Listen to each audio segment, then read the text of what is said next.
है साथीहरू, यता फेरि धमाधम विकास हुन लागेछ। जब चुनाव हुन लाग्यो कि यता विकास हुन लागेछ। स्टन्ट भनौँ कि होइन, देशप्रेमी भनौँ, विकास प्रेमी भनौँ। अब एकपटक यो भिडियो हेरौँ। मोरङ क्षेत्र नम्बर 6 बाट निर्वाचनमा उम्मेदवार उठेका डाक्टर शेखर कोइराला एमालेका विनोद ढकालले खुलेआम निर्वाचन आचार संहिता उल्लङ्घन गरेका छन्। यो हुलाकी सडकबाट दक्षिण जाने बाटो, जामुनगाछी सामुदायिक भवनतिर जाने बाटो, यो बाटो 40 लाखमा शेखर कोइराला र विनोद ढकालले उम्मेदवारी दिएको भोलिपल्टदेखि यो बाटो बनाउन थालिएको छ। यो निर्वाचनलाई प्रभावित गर्ने नियतले एमाले र कांग्रेसले गरेको गद्दारी हो, संविधानको ठाडो उल्लङ्घन हो।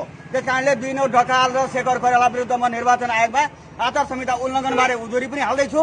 उम्मेदवारी दिएको भोलिपल्ट यो बाटो हिजो एउटा बनाउन आउने मान्छेलाई सोधेँ कहाँको बजेट हो भन्दा नगरपालिकाको भन्थ्यो। नगरपालिकाका मेयर कांग्रेसका शेखर कोइरालाका मान्छे, एमालेका विनोद ढकालको मान्छे उपमेयर छिन्।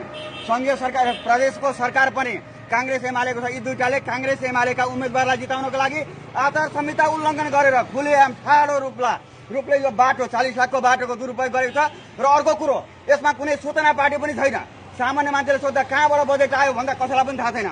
जबकि 3 लाख भन्दा ठूला कुनै पनि विकासका सार्वजनिक योजनाका काम गर्दाखेरि अनिवार्य सूचना पार्टी राख्नुपर्छ, तर राखेको छैन।